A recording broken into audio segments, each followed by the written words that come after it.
नमस्कार, आप देख रहे हैं डीडी न्यूज। मैं हूं आपके साथ भावना नैयर। देश और दुनिया की तमाम बड़ी खबरों को लेकर हम हाजिर हैं। शुरुआत करते हैं बुलेटिन के इस वक्त की अहम सुर्खियों के साथ।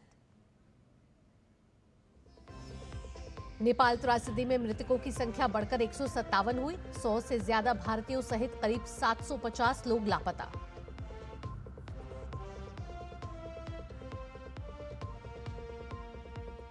प्रधानमंत्री नरेंद्र मोदी ने नेपाल के प्रधानमंत्री से बात कर हर संभव सहायता का दिया आश्वासन। भारत द्वारा भेजी 10 टन राहत सामग्री और दवाएं नेपाल पहुंची। यूपी बिहार के सीमावर्ती इलाकों में अलर्ट।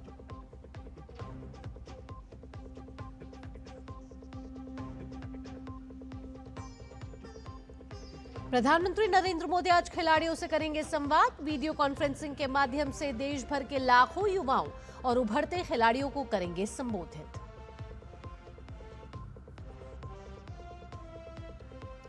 केंद्रीय गृह मंत्री अमित शाह गुजरात दौरे पर। जल संरक्षण, खेल, शिक्षा और सार्वजनिक आउटरीच से जुड़े कई कार्यक्रमों में होंगे शामिल। और कोलंबो टेस्ट पर भारत का शिकंजा कसा। श्रीलंका ने फॉलो ऑन खेलते हुए दूसरी पारी में गंवाए 6 विकेट, हासिल की 16 रन की मामूली बढ़त।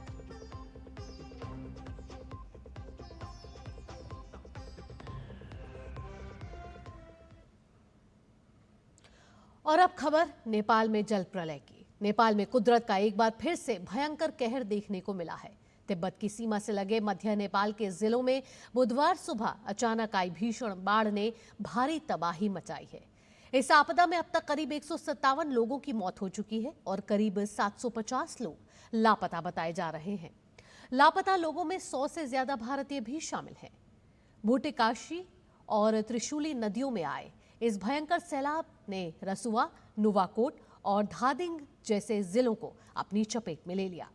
इस तबाही में 19 महत्वपूर्ण पुल और दर्जनों जल विद्युत परियोजनाएं पूरी तरह क्षतिग्रस्त हो चुकी हैं। पानी का बहाव इतनी तेज गति से आगे बढ़ा कि देखते ही देखते नदी किनारे बसे कई गांव और बाजार इसकी चपेट में आ गए। नेपाल सरकार और सेना द्वारा युद्ध स्तर पर राहत और बचाव कार्य चलाए जा रहे हैं। मौसम विभाग ने अभी भी नदी के इलाकों में खतरे बने रहने की चेतावनी दी है और लोगों से सुरक्षित स्थानों पर रहने की अपील की है। इस फ्लैश फ्लड का असर केवल एक जिले तक सीमित नहीं रहा, बल्कि इसका दायरा रसुआ से लेकर नुवाकोट, धादिंग होते हुए चितवन तक देखा गया। रसुआ जिले के टिमोरे, सयाफरुबेसी, हाकुबेसी, मेलुंग, सलेटार, शांति बाजार, पेरेबेसी, खाल्टी बस्ती और बेत्रावती समेत लगभग 1 दर्जन गांव पूरी तरह प्रभावित हुए हैं। बेत्रावती से लेकर रसुवागढ़ी तिब्बत सीमा तक लगभग 42 किलोमीटर लंबी सड़क पूरी तरह क्षतिग्रस्त हो गई है। इसके अलावा सयाफरुबेसी से सीमा तक की 16 किलोमीटर सड़क का नॉमिनेशन मिट चुका है, जिससे राहत सामग्री पहुंचाने में भारी दिक्कतों का सामना करना पड़ रहा है। तबाही की भयावहता को देखते हुए नेपाल सरकार ने नेपाली सेना, नेपाल पुलिस और सशस्त्र पुलिस बल को राहत कार्यों में लगाया गया है। दुर्गम और कटे हुए इलाकों में फंसे लोगों को निकालने के लिए हेलीकॉप्टरों की मदद ली जा रही है।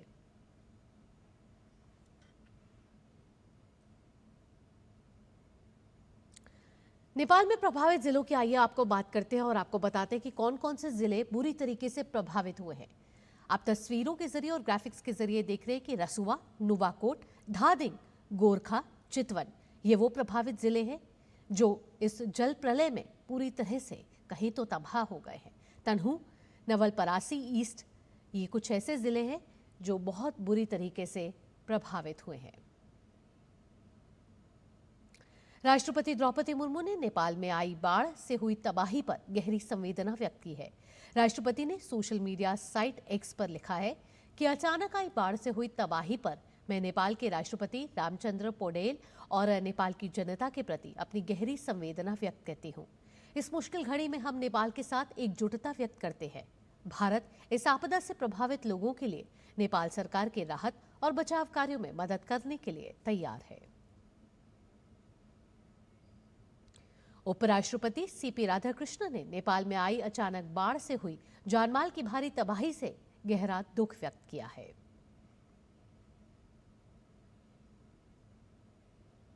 उधर प्रधानमंत्री नरेंद्र मोदी ने भी नेपाल के प्रधानमंत्री बालेंद्र शाह से फोन पर बात कर हर संभव मानवीय मदद का भरोसा दिया है, जिसके तहत राहत सामग्री की पहली खेप नेपाल भेज दी गई है। एक्स पर इसकी जानकारी साझा करते हुए प्रधानमंत्री ने लिखा, प्रधानमंत्री बालेंद्र शाह से बात की और नेपाल में आई बाढ़ में जान गंवाने वालों के प्रति संवेदना व्यक्त की। इस मुश्किल समय में भारत के लोग नेपाल में अपने भाइयों और बहनों के साथ एकजुटता से खड़े हैं। भारत नेपाल को हर संभव मानवीय सहायता देने के लिए तैयार है। हमारी टीमें बचाव और राहत कार्यों के लिए मिलकर काम कर रही हैं। कुदरत के कहर से जूझ रहे पड़ोसी देश नेपाल की मदद के लिए भारत एक बार फिर संकट मोचन बनकर आगे आया है। नेपाल में आई विनाशकारी बाढ़ और तबाही के बीच भारत ने मानवीय सहायता का हाथ बढ़ाते हुए करीब 10 टन राहत सामग्री और जरूरी दवाइयां भेजी है, जो वहां पहुंच चुकी हैं।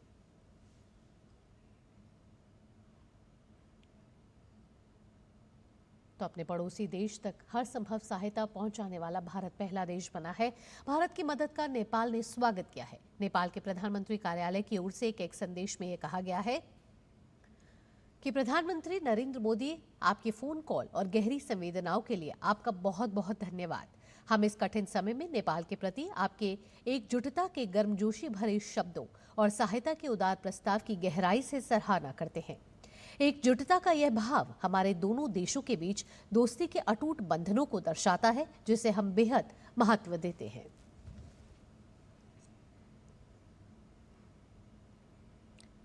नेपाल में भारतीय नागरिकों की सुरक्षा और राहत के लिए भारत सरकार ने मोर्चा संभाल लिया है। काठमांडू स्थित भारतीय दूतावास नेपाल सरकार के संबंधित अधिकारियों के लगातार संपर्क में है, ताकि बाढ़ से प्रभावित भारतीय नागरिकों का जल्द से जल्द रेस्क्यू और राहत सुनिश्चित किया जा सके। नेपाल में फंसे भारतीय नागरिकों और तीर्थयात्रियों की मदद के लिए काठमांडू स्थित भारतीय दूतावास ने हेल्पलाइन नंबर जारी कर दिए हैं। ये हेल्पलाइन नंबर आपको बता देते हैं, +977 985131 6807 +977 985131 6807 और +977 970 910 7500 +977 970 910 7500। आगे बढ़ते हैं। नेपाल में आई अचानक फ्लैश फ्लड के बाद केंद्र सरकार हालात पर लगातार नजर बनाए हुए है। केंद्रीय गृह मंत्री अमित शाह ने बिहार और उत्तर प्रदेश के मुख्यमंत्रियों से फोन पर बात कर सीमावर्ती इलाकों की तैयारियों की समीक्षा की है। केंद्रीय जल आयोग की सलाह के आधार पर आशंका जताई गई है कि बाढ़ का असर नीचे की ओर गंडक नदी के रास्ते भारत तक पहुंच सकता है। इसी आशंका को देखते हुए बिहार और उत्तर प्रदेश के गंडक नदी से सटे सीमावर्ती इलाकों में प्रशासन को सतर्क कर दिया गया है। स्थानीय प्रशासन राहत और बचाव दलों के साथ राष्ट्रीय आपदा मोचन बल यानी कि एनडीआरएफ को हाई अलर्ट पर रखा गया है।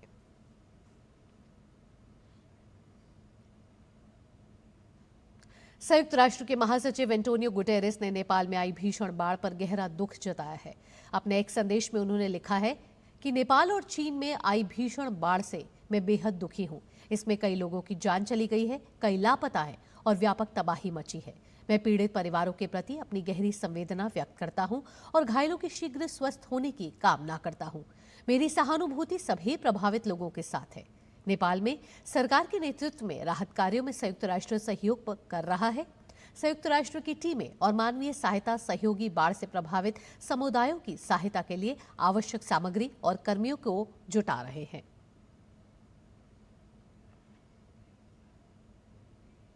बुलेटिन में वक्त हो चला एक छोटे से ब्रेक का, जल्द हाजिर होते हैं। हिंग देना, वो वाली MDH की सुपर हीट। जिन्होंने यूज किया है वो जानते हैं असली हींग का स्वाद। MDH सुपर हींग, शुद्धता का असली तड़का। असली मसाले सच सच MDH। जरा सोच के देखिए, आपके पास कुछ ऐसा है जो आपकी दुनिया बदल सकता है। जानते हैं क्या? आपका अपना सोना। सोना क्या नहीं कर सकता? सोना आपको अपने सपनों का घर दिला सकता है, आपके बच्चों का भविष्य बना सकता है। सोना आपकी हर इच्छा पूरी कर सकता है। तो भारत की सबसे बड़ी gold loan NBFC Muthoot finance से गोल्ड लोन लीजिए और फिर देखिए सोना क्या नहीं कर सकता। मुथूट फाइनेंस, जहां विश्वास ही परंपरा है। कॉल कीजिए 1-800-313-1212। ओ हरि भैया, अरे वाह, खेतों में कौन सी फसल लगाए हो? 12 महीने कमा कर दे ऐसी फसल। क्या? मैंने नया व्यवसाय शुरू किया है। उसके लिए पैसे? इसमें किसी निवेश की जरूरत ही नहीं। अच्छा। मुखिया जी। अरे मुखिया जी, नमस्ते। अरे हरी, कब आ रहे हो? आप बस चलिए, मैं पहुंचता हूँ। अब मैं LIC एजेंट हूँ। LIC एजेंट बनो, अब बड़ा सोचो। हमारी वेबसाइट पर जाएं या अपनी नजदीकी LIC शाखा से संपर्क करें। ब्रेक के बाद आप सभी का स्वागत है। आगे बढ़ते हैं। प्रधानमंत्री नरेंद्र मोदी आज खेलो इंडिया डायलॉग के जरिए देश के युवाओं से संवाद करेंगे। प्रधानमंत्री मोदी आज सुबह 11 बजे वीडियो कॉन्फ्रेंसिंग के जरिए खेलो इंडिया डायलॉग को संबोधित करेंगे। माय भारत की ओर से आयोजित किया जा रहा इस कार्यक्रम में खेल, फिटनेस, युवा नेतृत्व, स्वयं सेवा और राष्ट्र निर्माण पर चर्चा होगी। साथ ही 2036 ओलंपिक के लिए खेल प्रतिभाओं को तैयार करने और नशा मुक्त युवा अभियान में खेल की भूमिका पर भी जोर दिया जाएगा। गृह मंत्री अमित शाह गुजरात के 2 दिवसीय दौरे पर हैं। इस दौरान वो गुजरात विद्यापीठ के 72वें दीक्षांत समारोह में शामिल होंगे। छात्रों को डिग्री प्रदान करेंगे। इसी के साथ गृह मंत्री अहमदाबाद में होने वाले आगामी राष्ट्रमंडल खेलों की तैयारियों की समीक्षा बैठक की अध्यक्षता भी करेंगे और जल संरक्षण परियोजनाओं का उद्घाटन भी करेंगे।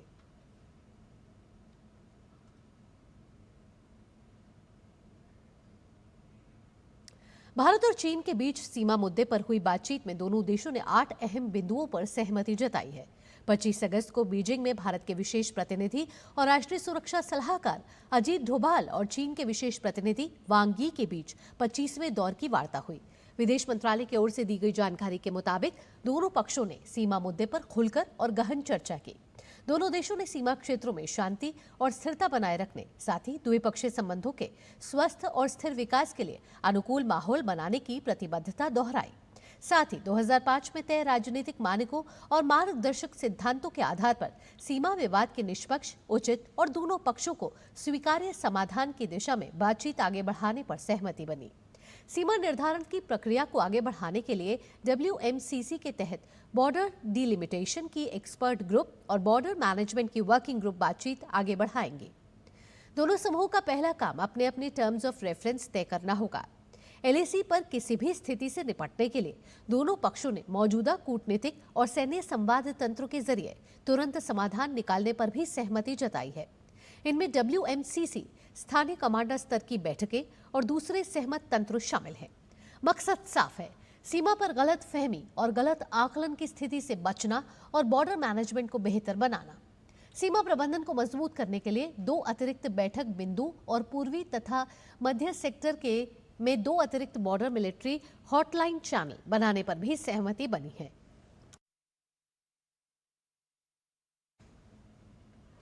और अब खबर दिल्ली से है। दिल्ली की जरूरतमंद महिलाओं को आर्थिक रूप से सशक्त बनाने की दिशा में दिल्ली सरकार ने दिल्ली लक्ष्मी योजना की शुरुआत की है। तालकटोरा स्टेडियम में आयोजित कार्यक्रम में 2500 महिलाओं को योजना के स्वीकृति पत्र सौंपे गए। पेश है हमारे संवाददाता गिरीश निशाना की ये खास रिपोर्ट।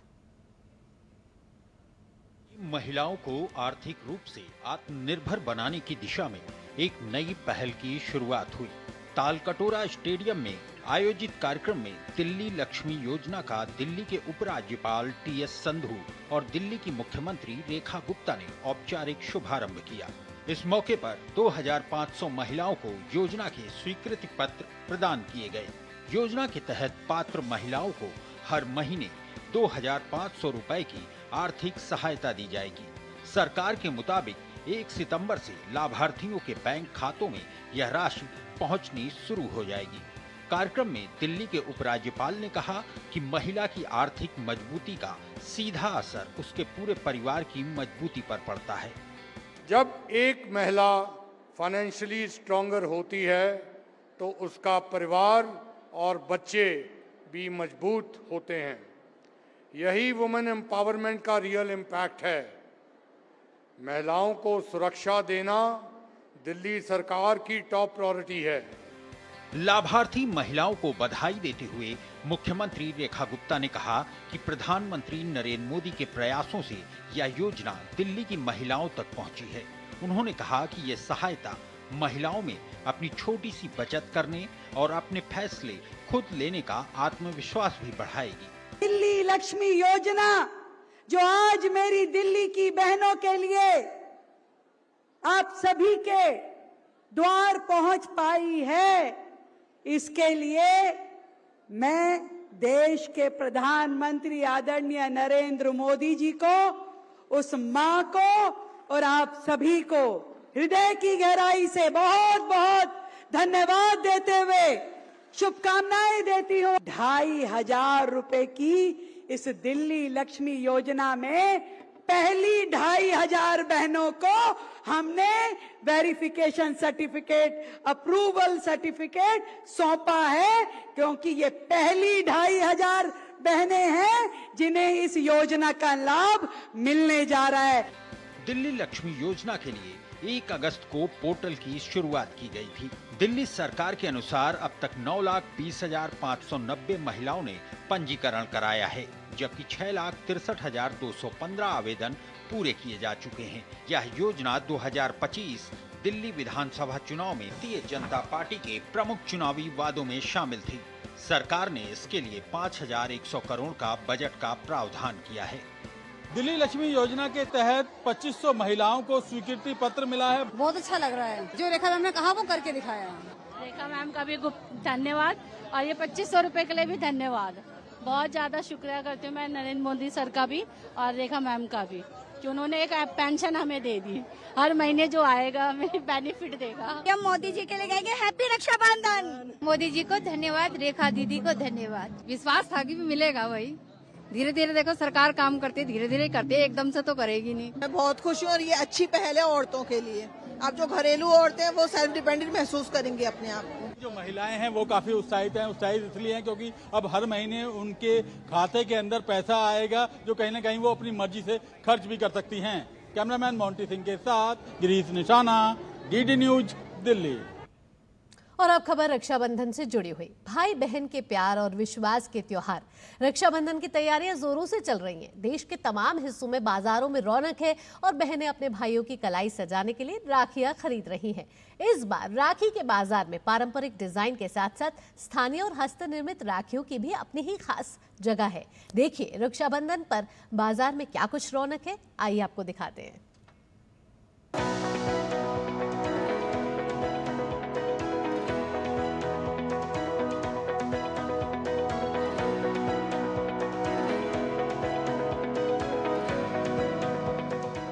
भाई की कलाई पर राखी, बहन की आंखों में खुशी और इसी के साथ बाजारों में दिखाई दी रक्षाबंधन की रौनक। रंग बिरंगी राखियां, अलग अलग डिजाइन और हर उम्र के भाई की पसंद को ध्यान में रखकर सजी ये दुकानें ग्राहकों को अपनी ओर आकर्षित कर रही हैं। किसी के लिए राखी सिर्फ एक धागा है, तो किसी के लिए बचपन की यादों और भाई बहन के अटूट रिश्ते का प्रतीक। इसी भावना के साथ लोग अपने भाई बहनों के लिए अपनी पसंद की राखी और तोहफे खरीद रहे हैं। ऐसी कुछ सिंपल सी भाई छोटा है बड़ा? बड़ा है, एक छोटा भी है। भाई के लिए क्या कहना चाहेंगी? हैप्पी राखी। बस हम प्लेन सिंपल ही ढूंढ रहे हैं, कुछ ज्यादा बड़ा ना हो, कलरफुल। त्योहार की इसी खरीदारी का असर बाजार पर भी साफ दिखाई दिया। छोटे दुकानदारों के लिए त्योहारों का मौसम कारोबार बढ़ाने का अहम मौका होता है। स्थानीय बाजारों में होने वाली ऐसी खरीदारी वोकल फॉर लोकल की भावना को भी मजबूत करती है और छोटे कारोबार से जुड़े लोगों को आगे बढ़ने का अवसर देती है। हम पसंद तो हर चीज़ ही करें, जैसे कि ऐसे सारे भाई हो गए, भैया हुआ, लिखा हुआ हो गया, जैसे इस टाइप के आते ईविल आई हो गया। ज़्यादातर ईविल आई ज़्यादा पसंद करते हैं लोग, बाकी ऐसे जैसे धागे पसंद करते हैं। हर चीज़ अपना अपना चॉइस होता है मैडम, जैसे जिसके ऊपर जैसे अपनी पसंद होता है। जैसे राखी इस टाइम चल रही है, ईविल आई की राखी चल रही है, कुंदन के अंदर किड्स कलेक्शन भी इस बार न्यू है। इस बार सारी की सारी न्यू वैरायटी आई, ईविल आई ज़्यादा बिकती है। ऐसी धागे हो गई, ऐसे में आज पसंद कर रहे हैं आजकल। और ऐसी जैसे भगवान जी के लिए ऐसी अजी आ रही हैं। और अगर इन राखियों में स्थानीय कारीगरों की मेहनत और हस्तशिल्प की झलक है, तो इसे पीएम विश्वकर्मा के व्यापक संदर्भ से जोड़ा जा सकता है। योजना का उद्देश्य पारंपरिक कारीगरों और शिल्पकारों को उनके हुनर के साथ आगे बढ़ने में मदद देना है। रक्षाबंधन का त्योहार भाई बहन के रिश्ते को और मजबूत करता है और बाजार में इसकी रौनक स्थानीय कारोबारियों के लिए भी खुशियों का संदेश लेकर आती है। रिश्तों की इसी डोर में प्रेम है, अपनापन है और स्थानीय बाजार के लिए उम्मीद भी। रिश्तों की डोर जब प्यार और विश्वास के साथ बनती है तो हमें उसका हर रंग नजर आता है। जी हाँ, रक्षाबंधन है और रक्षाबंधन के मौके पर बहनें खरीद रही हैं अपने भाइयों के लिए रंग बिरंगी राखी, और हर रंग में ये बात साफ तौर पर देखी जा सकती है कि बहन का प्रेम कितना है अपने भाई के लिए। मैं रेशमा, कैमरामैन मोहित के साथ।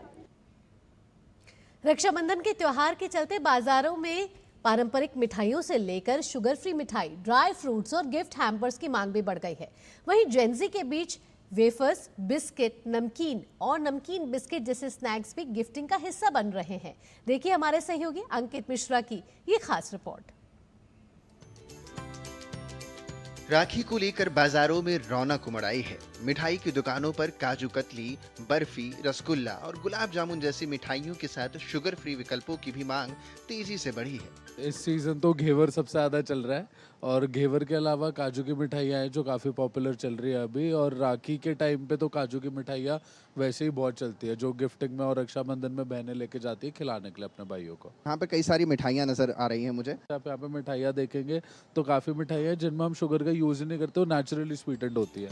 वही रक्षाबंधन की खरीदारी अब सिर्फ मिठाइयों तक सीमित नहीं रही, बल्कि वेफर्स, बिस्किट, नमकीन और नमकीन बिस्किट जैसे स्नैकिंग प्रोडक्ट्स की भी मांग तेजी से बढ़ी है। खासकर युवा और जेंजी ग्राहक अपनी पसंद के स्नैक्स को गिफ्टिंग आइटम में शामिल कर रहे हैं। जो आजकल जेंजी प्रेफर करते हैं वो हेल्दी स्नैकिंग और हेल्दी मंचिंग प्रेफर करते हैं, तो हमारे गिफ्ट हैम्पर्स में आप देखेंगे आपको सारे हेल्दी आइटम्स वगैरह भी लगे हुए मिलेंगे।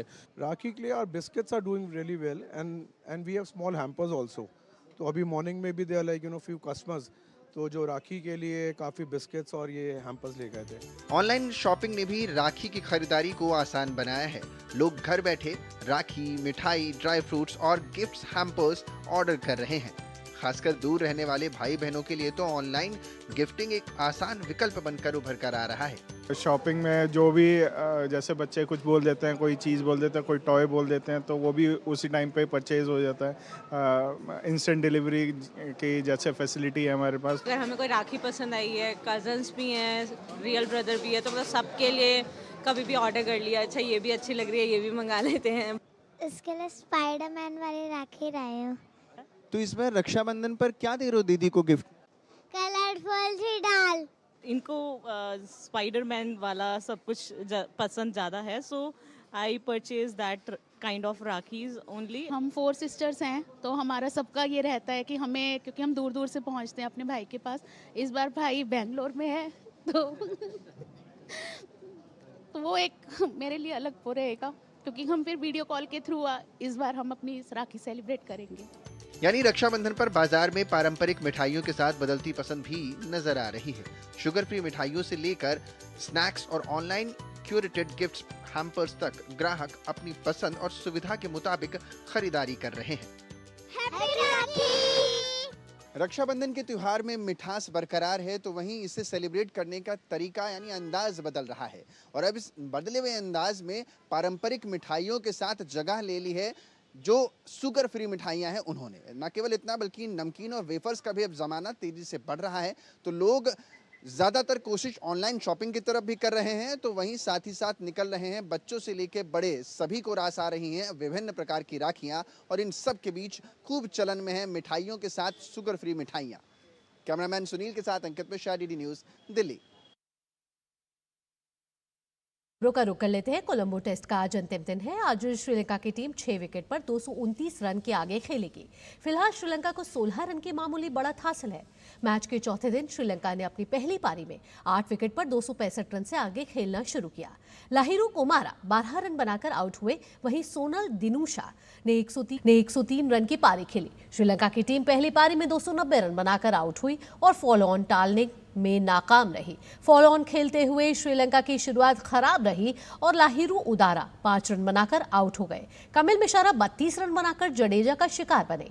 इसके बाद पसिंदू और कमिंदू मैंडिस के बीच तीसरे विकेट के लिए शतकीय साझेदारी हुई। कमिंदू को 55 के स्कोर पर आउट कर प्रसिद्ध कृष्णा ने इस साझेदारी को तोड़ा। इसके कुछ देर बाद श्रीलंका ने अपने 2 विकेट और गंवा दिए। भारत ने पहली पारी में 503 रन बनाए थे। 2 मैच की टेस्ट सीरीज में भारतीय टीम 1-0 से आगे है और टीम का लक्ष्य कोलंबो टेस्ट को जीत सीरीज को 2-0 से क्लीन स्वीप करने का है। और अब खबर शतरंज से जुड़ी हुई। भारतीय ग्रैंड मास्टर आर प्रज्ञानंदा को ग्रैंड चेस टूर के ग्रैंड फिनाले की पहली बाजी में अमेरिका के दिग्गज खिलाड़ी और टूर्नामेंट के प्रबल दावेदार फैबियानो कैरुआना से हार का सामना करना पड़ा। 48 चालों तक चले टूर्नामेंट की शुरुआत से ही प्रज्ञानंदा लय में नजर नहीं आए। कैरुआना ने धीरे धीरे उन पर दबाव बनाया और बाजी अपने पक्ष में कर ली। इसी के साथ इस बुलेटिन में इतना ही। अगला कार्यक्रम आप देखने वाले हैं नया सवेरा। दीजिए अनुमति। नमस्कार।